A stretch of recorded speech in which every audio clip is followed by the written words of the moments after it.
Coming up this week on the Nintendo Directors Podcast, a recent financial report shows that the Switch is killing it, the Nintendo World Championships return, Wal-Mart cancels all the pre-orders, and more. Hi, I'm Mark. And I'm Brad. We're two middle school band directors. And you're listening to Nintendo Directors.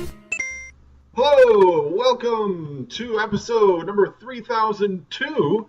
It is August 8th, 2017. I don't know why I said 2017. I prefer saying 2017. That's my preference.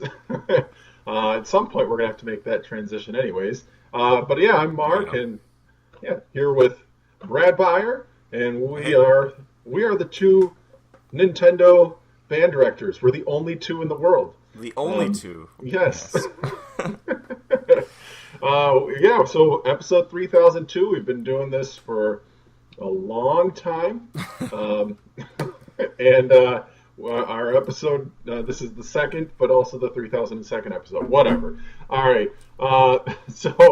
Reminder that we're going to be doing this every other week. You can expect to have it in your ear holes by Thursday mornings at 9 a.m. every other week.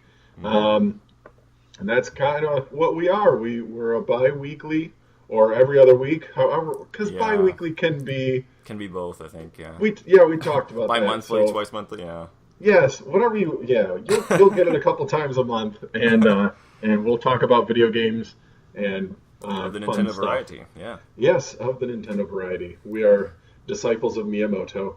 So, all right. Anyways, so that's the introduction. Let's get on to the news. First, let me tell you about this week's completely legitimate sponsor, Marty's Magical Melodicas. Done.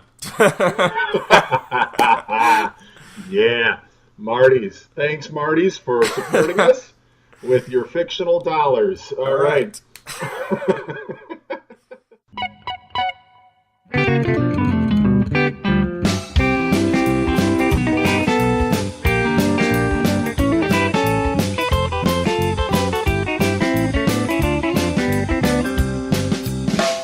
Okay, so starting off this week, we have the top story probably is definitely Nintendo's quarterly earnings report, which I believe came out or was published like the day after we recorded the last episode, that just happens. It happens. And anyway, it's pretty good news. As reported by Engadget, there are just some of the highlights.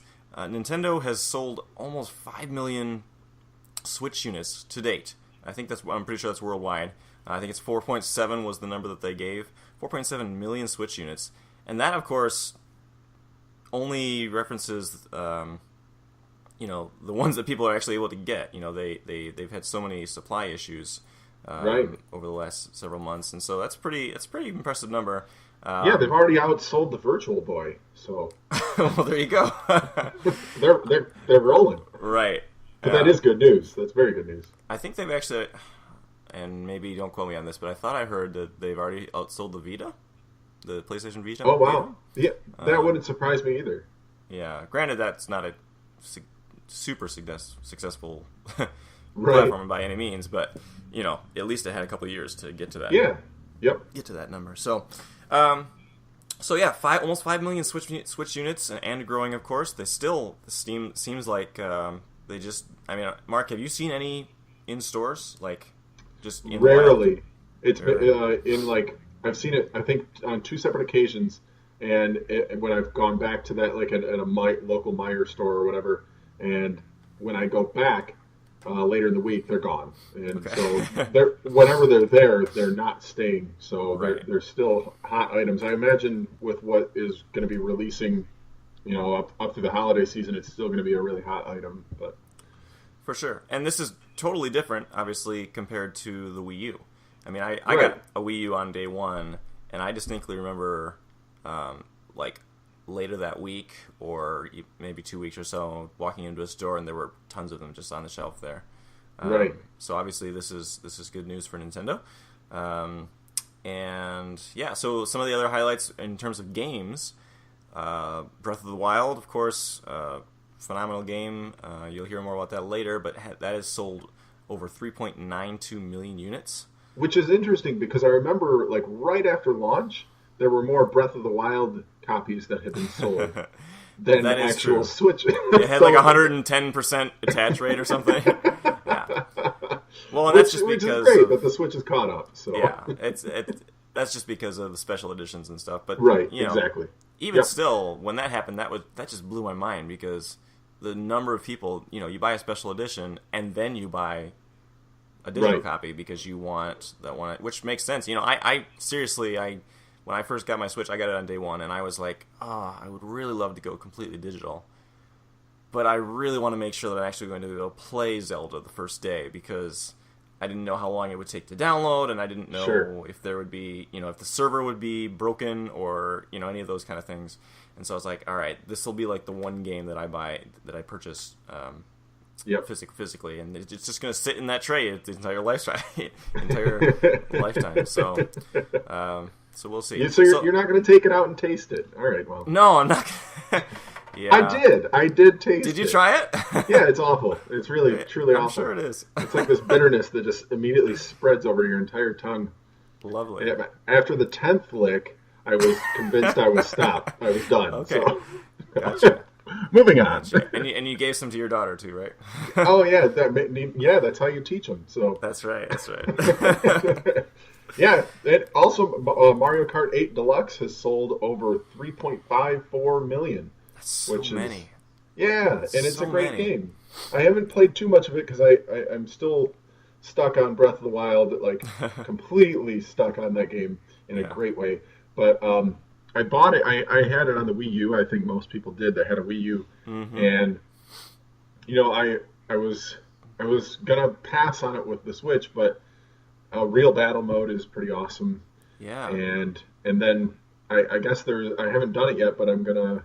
My 5-year-old daughter loves playing Mario Kart. She calls it Mario and the Fast Cars. And but the fact that I guess there are bumpers you can put on the course that keep you from falling off and driving off the course. I guess. Apparently that exists. I haven't looked into that yet, so that's something I'm looking forward to. So Nintendo's really good at giving accessibility modes for younger people or for people who don't play games very much, which is great. Mario Kart sold a ton, and that of course, and then once you Switch sold over 1 million. The big surprise I think this time is ARMS. Yeah. And at the time of the release of this report, it had only been available for about 2 weeks, two or 3 weeks, and it already sold 1.18 million, which again is for a new IP and I love it. Just a fighting game at that. It's pretty cool. That's remarkable. I love it. And I mean, they don't come out with new IPs as much as I would want them to, which is understandable because you're taking a huge risk doing that. But I mean, you think of the last two big IPs that Nintendo has released, Splatoon and now ARMS. Right. They're both just monsters, which is great. So. All right. Yeah. So, congrats to the ARMS. ARMS folks. I've tried it once. I tried it at that the Great Bit Live thing. Yeah. And I just felt like I needed a lot more time to get familiar with it because I just got slaughtered. Like I just just flailing my arms around completely, and I just didn't really. It's immediately accessible, but you're gonna have fun with it. But you're gonna be terrible. There's definitely like a lot of depth in how to master that technique. But for sure. So, moving on, we have Wal-Mart cancels all the Super Nintendo Entertainment System Classic pre-orders. Shocker there. Yeah, for real. So Nintendo promises that the real pre-orders will go live later this month, and everyone is waiting by their computers with bated breath. F5 key over and over and over. Refresh. That's right. So, I mean, like the Walmart thing, it was kind of dumb from the beginning, and they weren't really able to admit it at first, but yeah. Yeah, and I kind of feel like it was a publicity thing.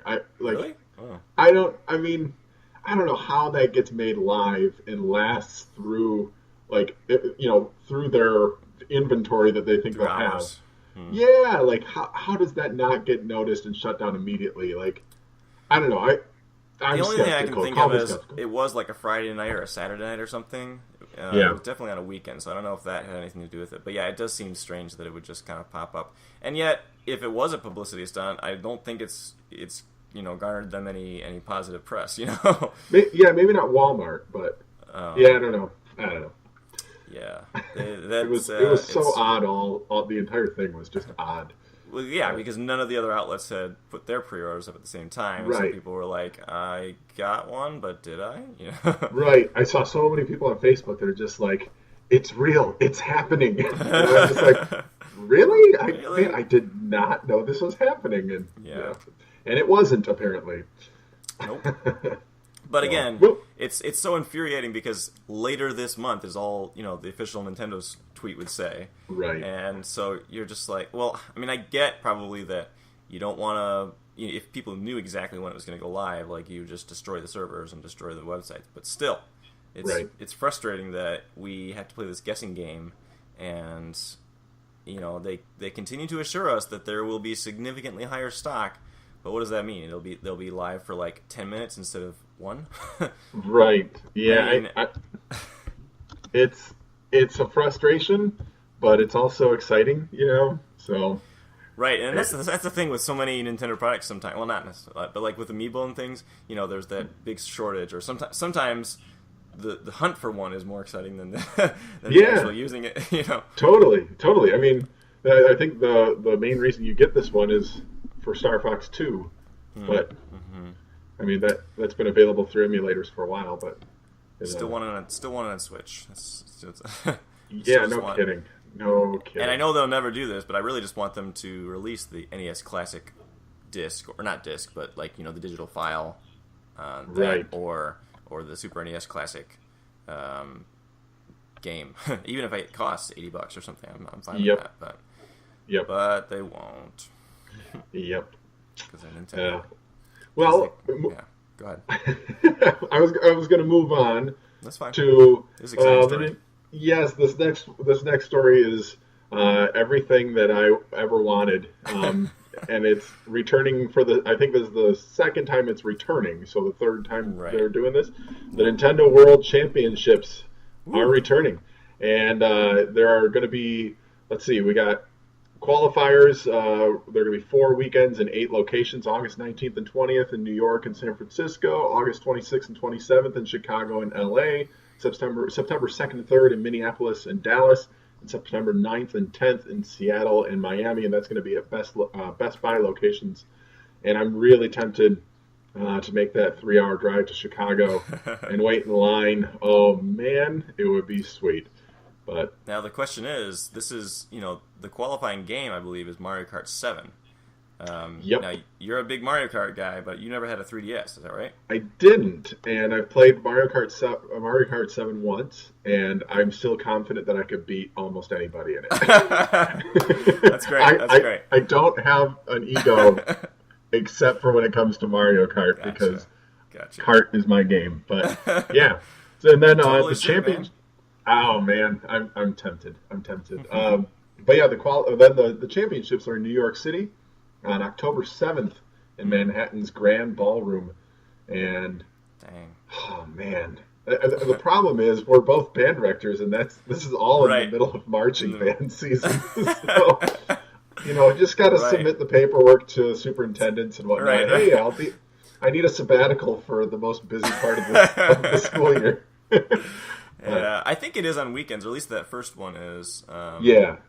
And which is helpful. But actually, the thing that would draw me there more is that you can, in addition to trying out for the competition, you can also try out Super Mario Odyssey and Samus Returns, Metroid Samus Returns, which would be like, oh man, that would be awesome.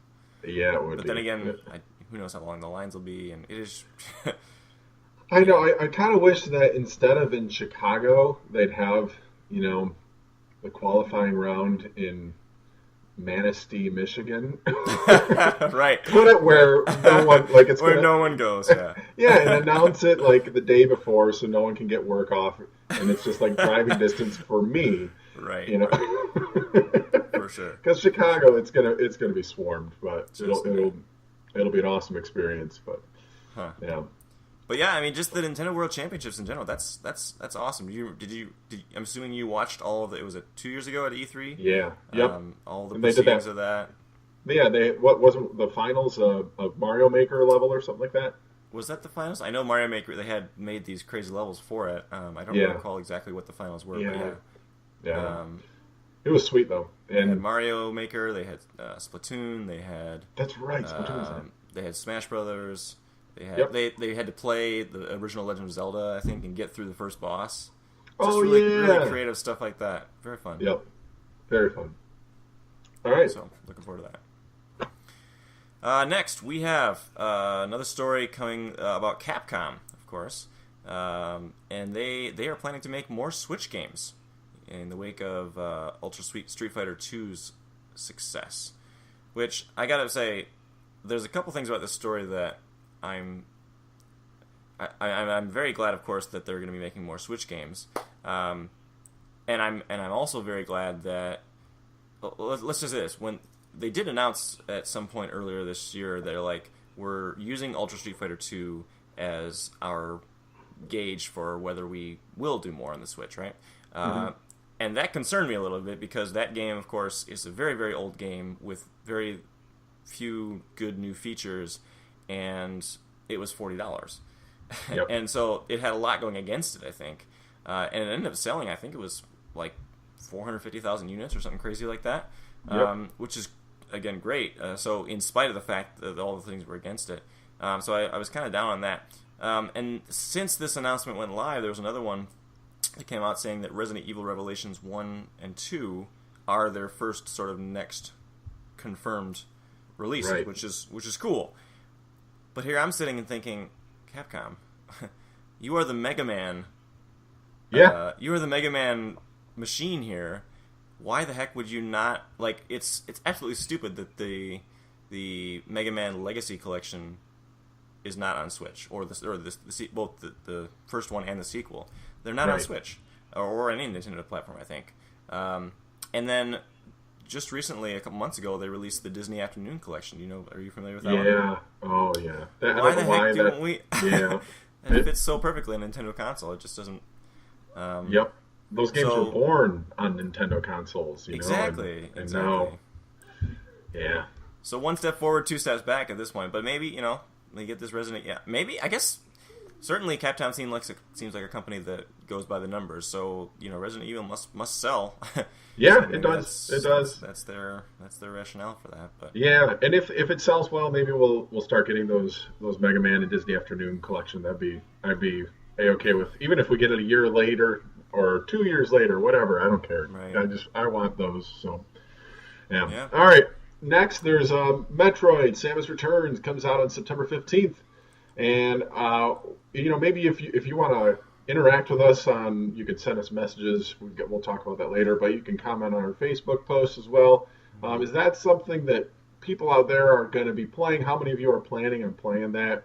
But I know that I will, and I don't know about you, Brad, but Mike, go ahead. well, I love Metroid games, and my history with playing Metroid is the first one, played it as a kid and was blown away at the final reveal at the end of it that right.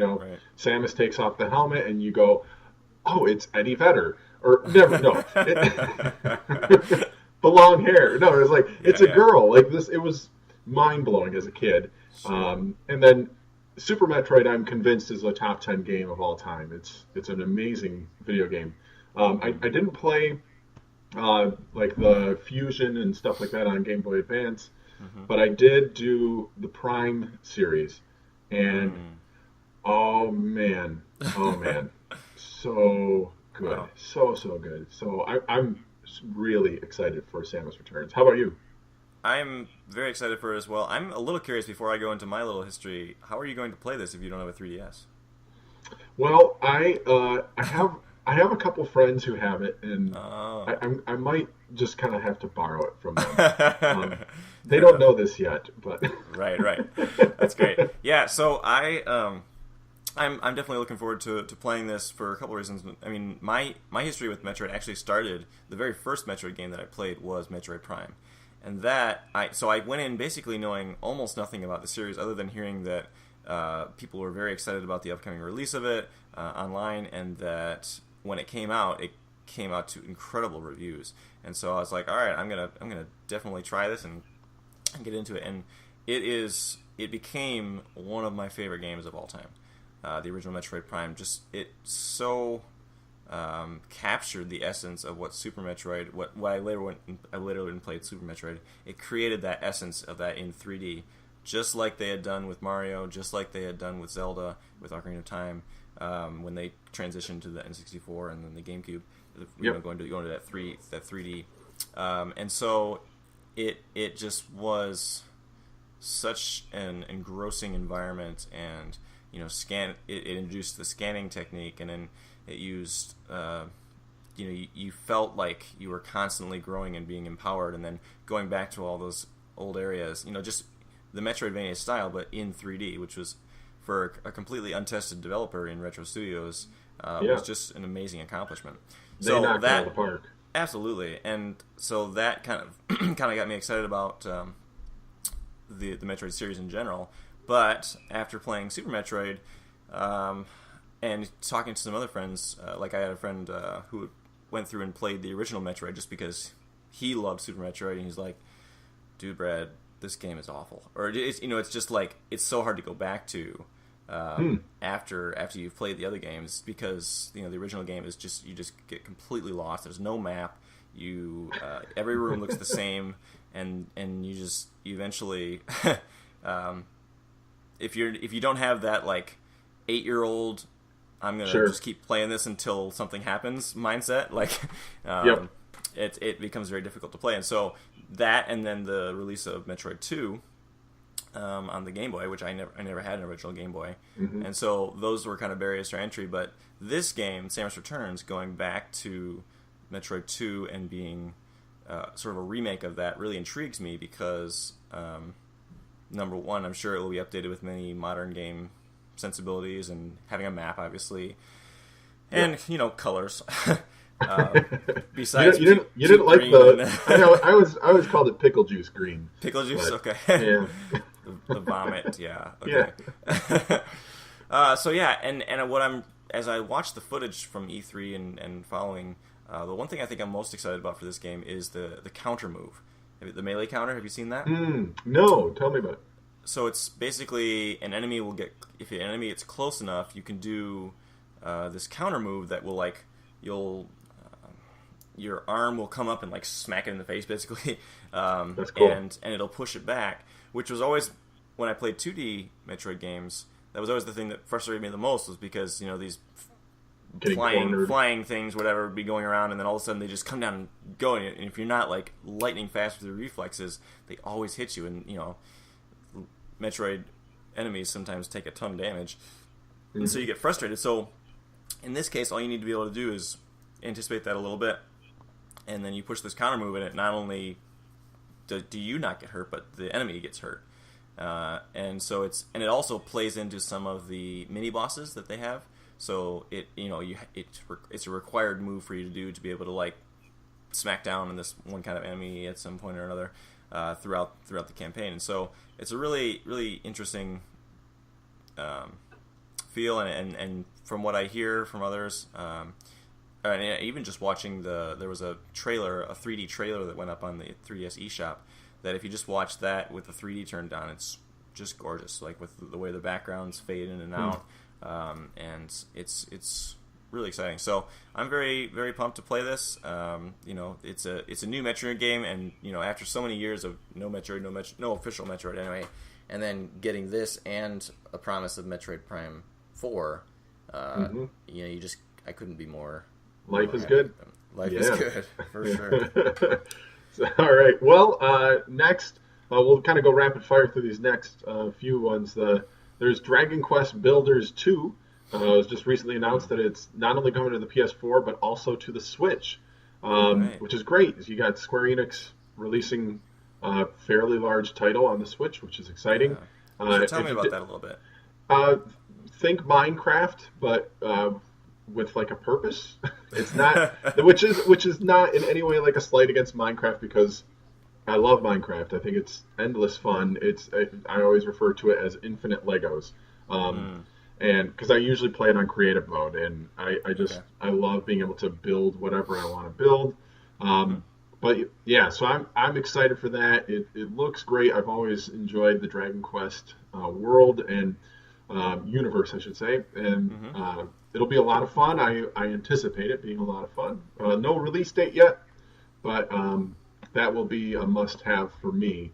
I don't know about you, if you ever got into Minecraft or Dragon Quest Builders One, but You know, first of all, I've never played a Dragon Quest game of any kind, and Minecraft is I've always thought about. I was like, oh, that could be fun, but the thing that I hesitate about, and maybe I should just dive in and just try it and whatever. But I creative like creativity only based games like that, they kind of scare me because there's just almost number one, I'm not a super artistic person in like the spatial sense. sure. I'm a musician, but I don't have these master plans of these huge castles or these, I can't replicate, real world buildings with picture perfect accuracy and whatnot. And so I think since that is one of the main draws of that game, outside of the survival mode, which my guess is would probably lose its luster fairly quickly. That's always kind of what I've been pushed away from a little bit. But Sure. I totally understand why people love it. Like for the right kind of person, it's absolutely Yep. something that you would definitely lose a lot of time in. Yeah, yeah. And so Dragon Quest Builders 2, it seems to check all the boxes for me, and like it's it seems pretty endlessly creative, but with more direction in it. So I'm excited for that. Sure. Next we have Rhyme coming out on November 14th. It was released on all the other major platforms earlier this year, so it was delayed. But there, you get a special edition here on the Switch, which should be cool.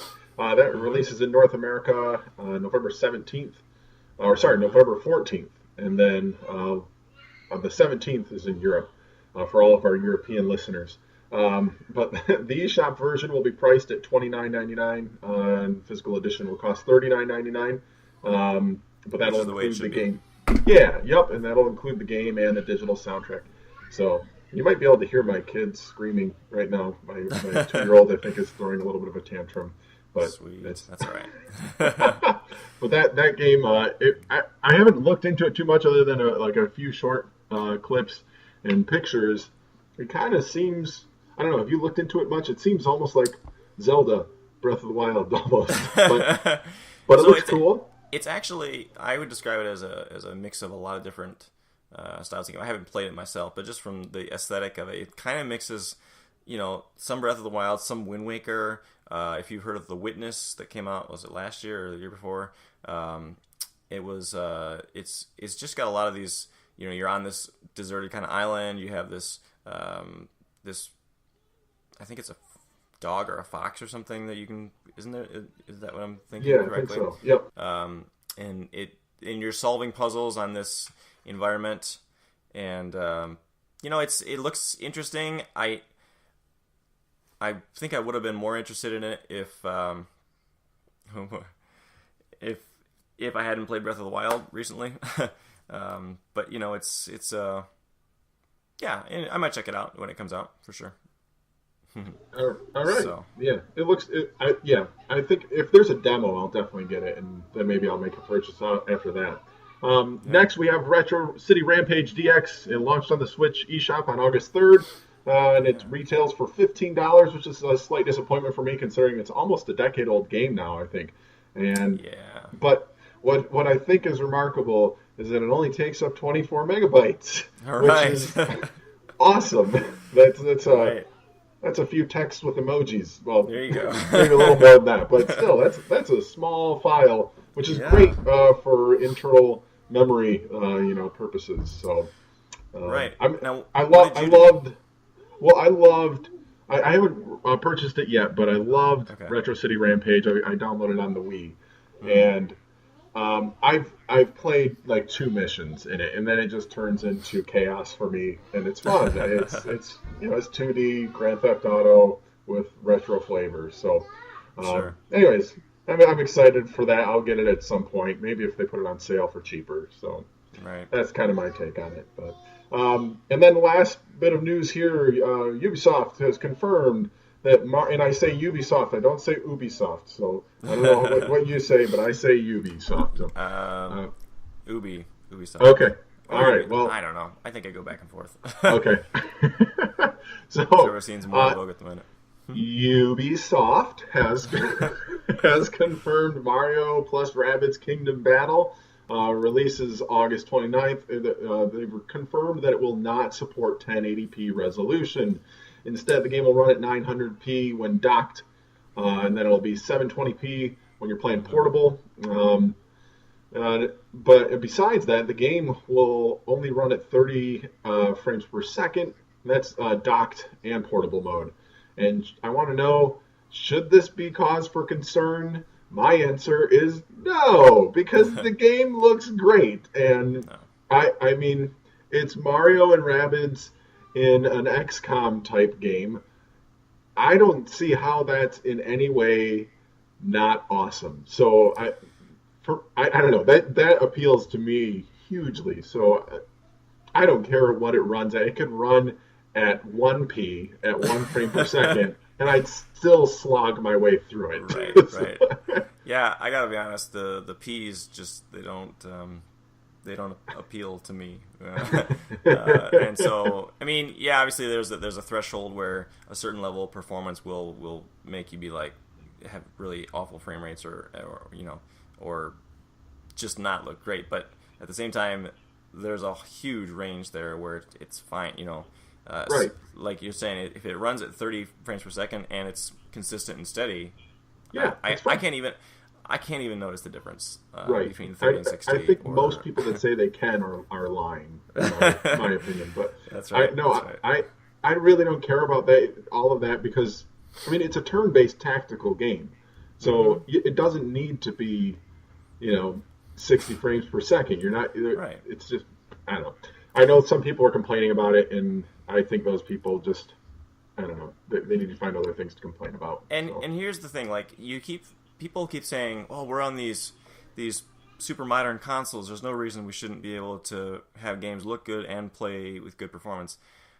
That's never going to be the case, no matter what, because whenever a developer gets a new set of hardware, whenever they have something, they have more power, more memory, all these things that are going to help. They're going to utilize it as much as they can to make the game just look stupidly gorgeous. And there's always a higher level of fidelity that you can go for. And so you're always going to be trying to play this game between, is it going to look great or is it going to be smooth?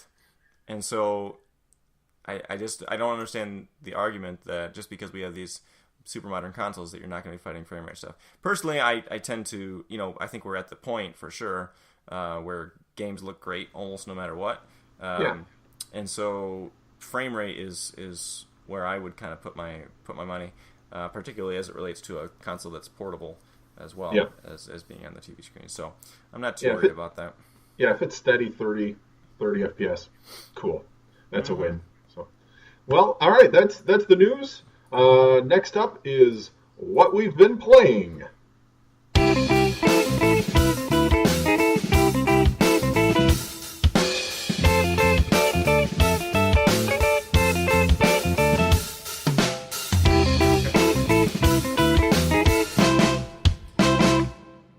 Okay, great. Now we're going to go into what we've been playing this week. So, Mark, please tell me, what have you been playing on your shiny new Switch? Well, I have been playing Zelda Breath of the Wild. Oh, really? Okay, great. I'm I think approaching 80 hours in, and Dang. it is so good. It's so good. So Catching up to me. yeah, it's an amazing game, and I'm saying nothing no one hasn't said before. Right. So it's great, and I've defeated a few Lionels now, which is like really empowering feeling. Yeah. I'm gonna we have a segment coming up in a minute here, Tales from the Wild, which will be some cool spoiler-free stories from playing Zelda. So I'll save some of it for that. But I will say I discovered a great way to make a lot of money because I've always been somebody that in Zelda, when I see an animal, I go kill it, and I will hunt it down and end its miserable life, which is terrible. Even the nice little deer, or even the deer, or the foxes. The foxes sometimes I'll let them go. The birds, if I'm on my horse, I'm just going to run them down. But the wolves, especially, because they're going to come after me, and you get that prime meat from the wolves, and I had like 95 prime meat. And so I found out, I was just like, what happens if I cook 5 of these at once? And you get this meat skewer, and it doesn't, I think it does like full recovery. Like, cool, that's great. I just used a lot of prime meat on this, but then I tried to sell it to Beetle, and you get 490 rupees from that. What? Yes, so I just cooked all of this prime meat in skewers and sold it all. I went and bought the ancient armor set. So I've got, which is 6,000 rupees to get the whole thing, and then a number of like Guardian parts. So I went and bought that, which is really cool looking, especially with the weird like Shriner hat kind of thing that you have to wear, which is fitting because all the shrines in the game. But it looks like a Shriner hat. But yeah, so I've got the ancient armor set, which I'll upgrade eventually, and then I'll wear that when anytime I'm taking on a Guardian. So because it has Guardian resistance. But awesome. So that was the main thing. Aside from defeating some Lionels. But I love that game. So I've been doing that. I also put together a Retro Pi, a Raspberry Pi and with Retro Pi on it, and I went back and played a number of old school NES games, which we'll be doing. We'll talk about that later. But one that I played that I love is called Archon, and which is like battle chess, with like just. I remember battle chess. Yeah. Except it's better than battle chess, I think. So if you haven't checked out Archon and you're listening to this, it's Archon. Go check it out. It's like this super cool game from back in the day. So that's what I've been playing. How about you? So I've been mostly playing Legend of Zelda Breath of the Wild. I am close to 100 hours now, I think. But I have been playing a few other things. So. And again, I'll tell more of my stories for Zelda in a little bit. But yeah, I also kind of was going back and forth. I was like, I really want to get something. And I was kind of going back and forth between like Overcooked, which just came out. And I'm probably going to get that at some point. But I don't have like 3 friends immediately that I could just call on and be like, hey, let's play some Overcooked or something. So that was not my first choice. And then I thought about Snake Pass, which is a game that came out relatively early in the games or in the cycle. Yep. But didn't get that. I ended up going with Lego City. Oh, great! Yeah. Now, isn't that a game that you had on Wii U? I had rented it a number of times. Okay.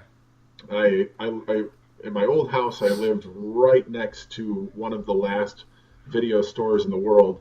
DVD rental place, Family Video, and it was super quick for me. It was a 30-second trip to go there, and so I would rent. I rented Lego City a number of times, and that game it's awesome. It's endless fun. Right, so.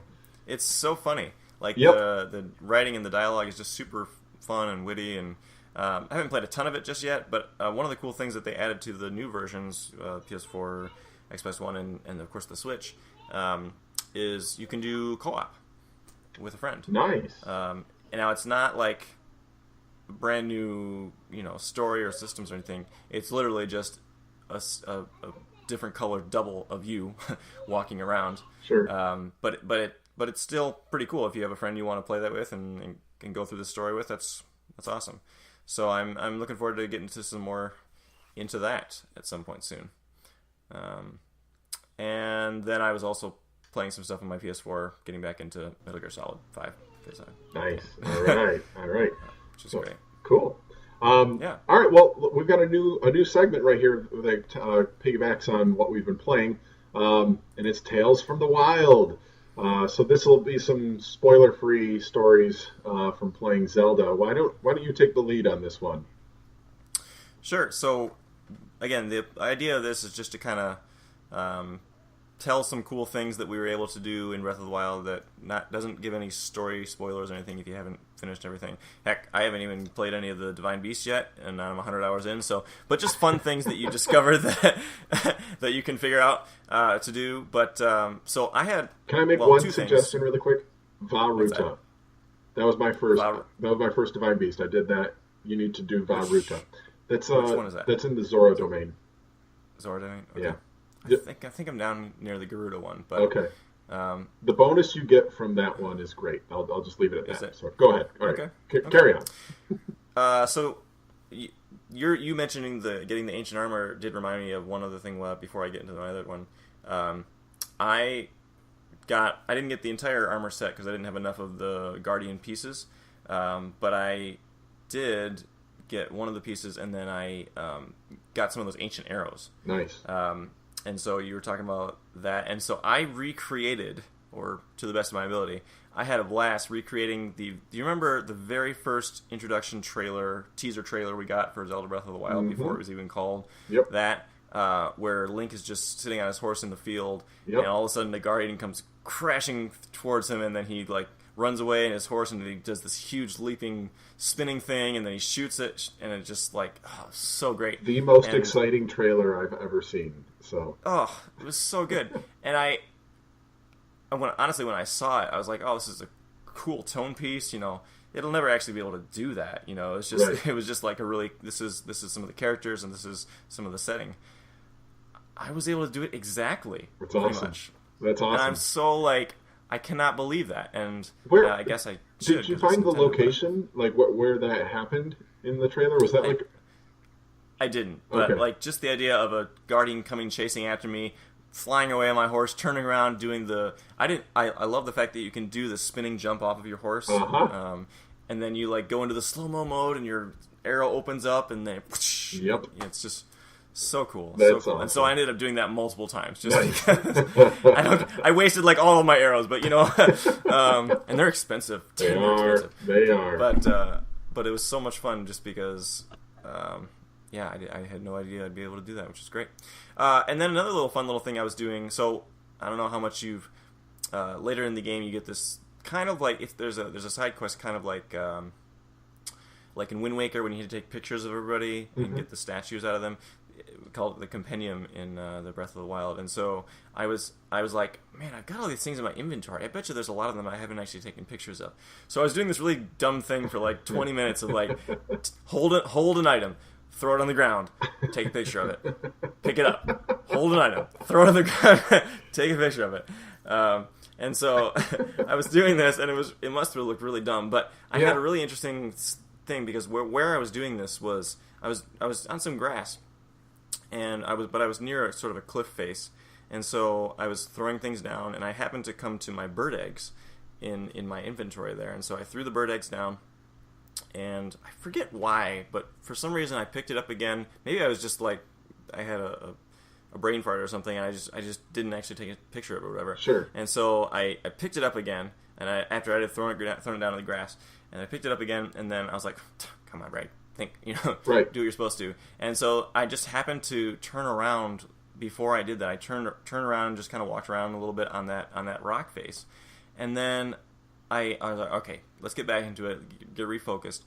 Took the bird egg out, held it in my hand, dropped it on the rock, and it broke. Oh, really? Nice. It totally broke, yeah. And I was like, dang. Yep. I guess that makes sense. Yeah. Wow. Gravity's a harsh mistress in Breath of the Wild. So now you know. I was like, I wonder if I take this if I throw that down on some rock in Garuda Valley, if it'll cook it or something. Yeah, that's a good idea. You do that on Death Mountain. Yeah, you'll get fried eggs immediately. Oh, really? I don't know. I'm guessing. Yeah, probably. Yeah. I wonder if you could if you could be up on a cliff and look over a camp of bokoblins or whatever, and just drop an egg on their head and have eggs split, like turn it into like a 1980s game show, you know? Oh, nice. You've been slimed. I don't know.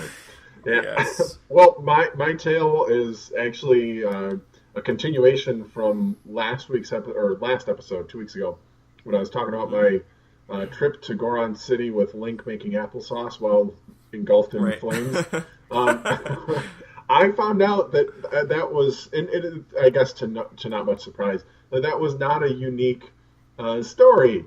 And there's a channel on YouTube called Terminal Montage, and if you want to search it, it's called How to Get to Goron City, and it's basically this hilarious cartoon reenactment of my applesauce story. And it's Link bursting into flames, carrying all this food, jamming food in his face, and like having Gorons talk to him as he's in obvious distress. So it's really well done, and as I watched it, I was just like, "This is what happened. This poor Link.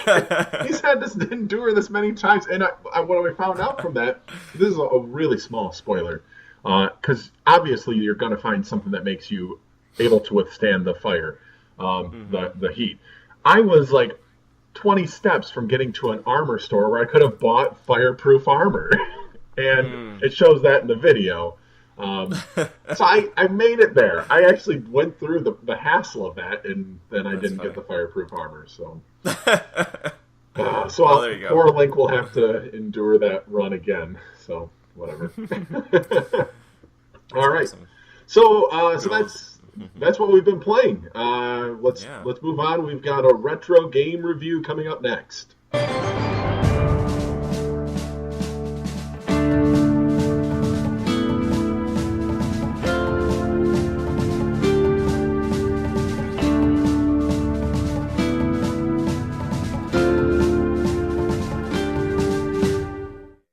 All right, and our retro game review for this week is Dusty Diamond's All-Star Softball for the Nintendo Entertainment System.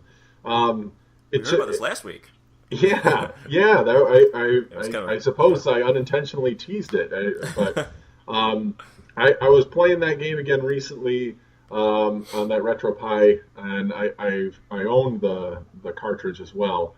But it's to me it's the most video game baseball game I've ever played. Like there are games that feel like they're trying to go for realism. Even back in the day, there was bases loaded, trying to go for realism. Right. But this one went the opposite direction. It was like 100% a video game, and that's one of the things that I love most about it. And I think the best aspect from it is, it's essentially backyard baseball or softball and neighborhood softball, and you get to pick teams. The first thing you do is just a race to pick the team, and you get this roster of faces.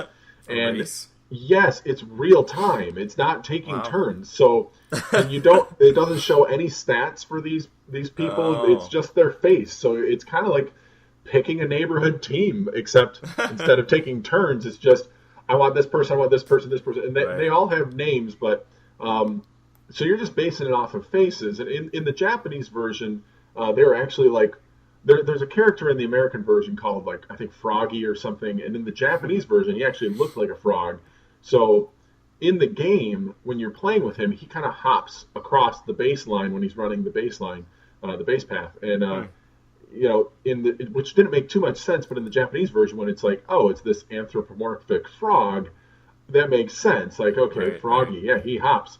But what's cool is that there are, I think, 6 different fields that you can play. 5 that you get right off the bat, and then there's a 6th one for the final game if you're playing a tournament.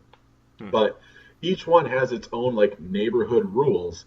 And so there's one with I think a park where there's this pond in the back, and the ball can go roll across the home run line, and you got to go chase it down. And if it goes in the water, you're going to have to swim to go get it, and it's almost certainly going to be an in the park home run. But if you have Froggy can swim really fast, so you're saved. There are some players who float. There's, I think, Zelda is a witch It's actually named Zelda? Yeah. and like can fly.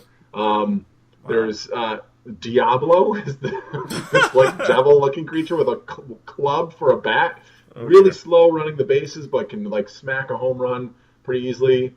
It's an awesome game. Like there's a schoolyard you can play, and if you hit a home run, but it breaks a window in the school building, you're out.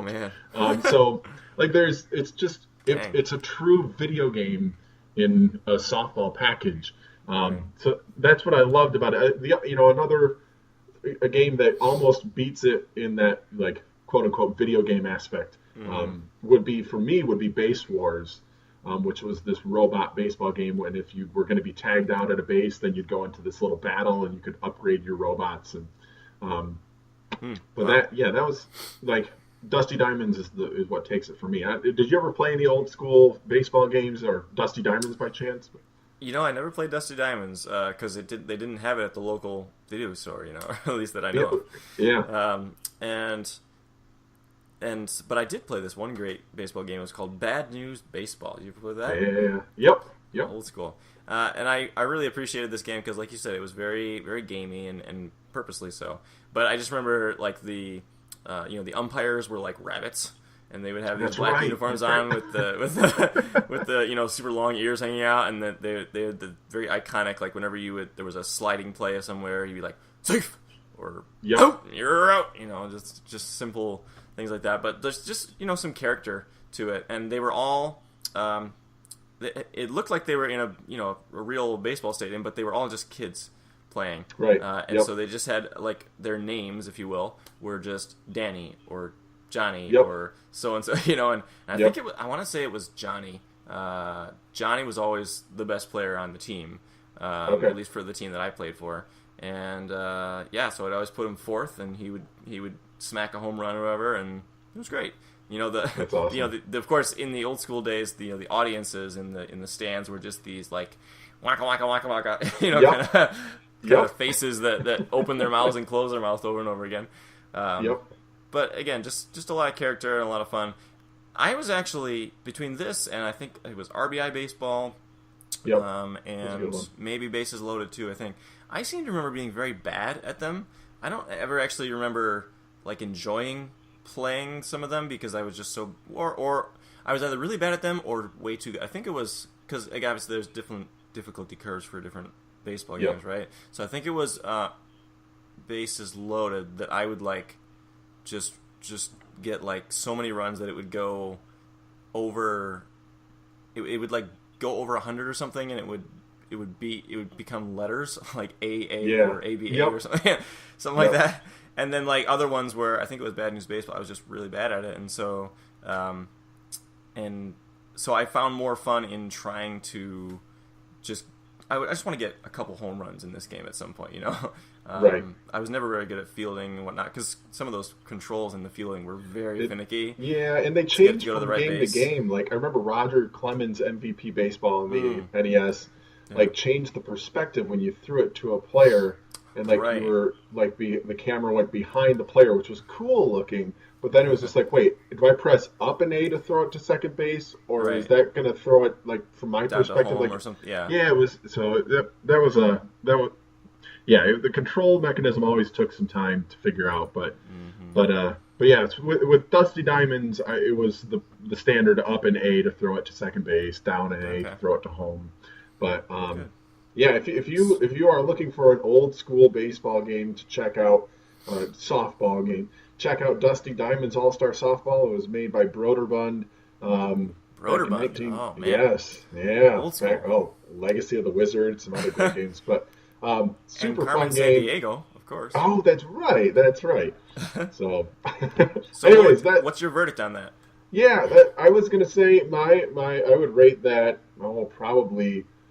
Let's go with 2 Diablo clubs out of one Froggy Hop. So that's really good. So very cool. It's one of my favorite games I've ever played. So check it out. Awesome. Dusty Diamonds All-Star Softball. We do have a really quick quiz. This is going to be a brief segment we're going to do at the end of each episode. and you can earn points. The first person to answer correctly when we post this on Facebook will earn a point. And we're going to keep track of points and keep a leaderboard going, and you'll be able to redeem these points for TBD, to be That's determined. Right. Yes. And it could be nothing. It will likely be nothing, but you never know. It could be $1 million. It could be. We are not ruling that out. I am ruling that out right now. All right, so this is the quiz for this week. And you cannot use the internet. You will probably use the internet. But here it is. Name the game and character in which this famous, the character that said this and the game that this is from, this famous line, "You spoony bard." That's it. Dangerous. You spoony bard. It's one of my favorites. Yeah. Wow. So give us the character. Yeah. It's a great game, and it's a great line. I'm pretty sure it was a mistranslation. That's my only hint. But all right, so that's the quiz for this week. Awesome. Well, thank you. I think we've kind of come to the end of our time here, the end of our show. We want to thank everybody so much for listening. We apparently, looking through some of the statistics, we for now anyway, we've hosted our podcast on Podcast-O-Matic, which is a interesting site there until we kind of get up and running with iTunes, which should be after our next episode. And there's some statistics on there that I was looking at. Apparently, we had a visitor from Ghana and from Singapore. Who knew? Wow! And of course, the United States and Canada as well. So we're happy that the people are interested in hearing about this kind of stuff. So that's great. We ask you to. Just kind of check us out. We did just start a new... So basically, if you want to listen to us on Podcast-O-Matic, or once we get iTunes up and running, it'll be there shortly. You can do that. Or we also started a Nintendo Director's YouTube page, where we know that there are some people out there who they just like having YouTube podcasts go through YouTube. So it's not anything super fancy. We basically just have a picture of our podcast art on the video, and then the audio plays in the background there. So this you can consume our podcast with headphones on while you're at work, working diligently. That's right. Don't forget to be working diligently, but you can be listening to us. There's no, it's just our graphic of our logo. So there's no video of us actually speaking. Maybe that'll be coming in the future. But for now, that's how you can consume us on YouTube. And we should also give a quick shout out to another really cool podcast, Nintendo Dads. Yeah, Nintendo Dads. That's one that you clued me into, and they pointed us out on their podcast, which is kind of cool. Yeah, they gave us a little shout out. Special thanks especially to Jesse Waldeck, who kind of communicated with me a little bit on Twitter and gave a shout out to us on their show. They do a weekly show. Ours is every other week, but they do a weekly show, and they do similar kind of things to us. They just kind of talk about the latest Nintendo news, but of course they come from the perspective of all being dads. So it's just a special thanks to those guys, and hopefully we can kind of build a little bit of a back and forth there at some point. That'd be kind of fun. Yeah, that'd be sweet. Absolutely. Having one on the show at some point. Yeah. Well, being band directors, we're in the swing of things with marching band right now. You've already done a marching band camp. I'm just beginning this week with my school's marching band camp. I am looking forward to challenging some of my students in Mario Kart coming up. Nice. School will be in session for those students when they play me, so they need to learn. That's right. Somehow. So, yeah, that's our job as Nintendo directors, to teach them in all good ways. That's right. Music and gaming. So, all right. Cool. Well, that's episode 3002. Thank you for listening, and we will see you in 2 weeks. All right. Take care. Bye. Later.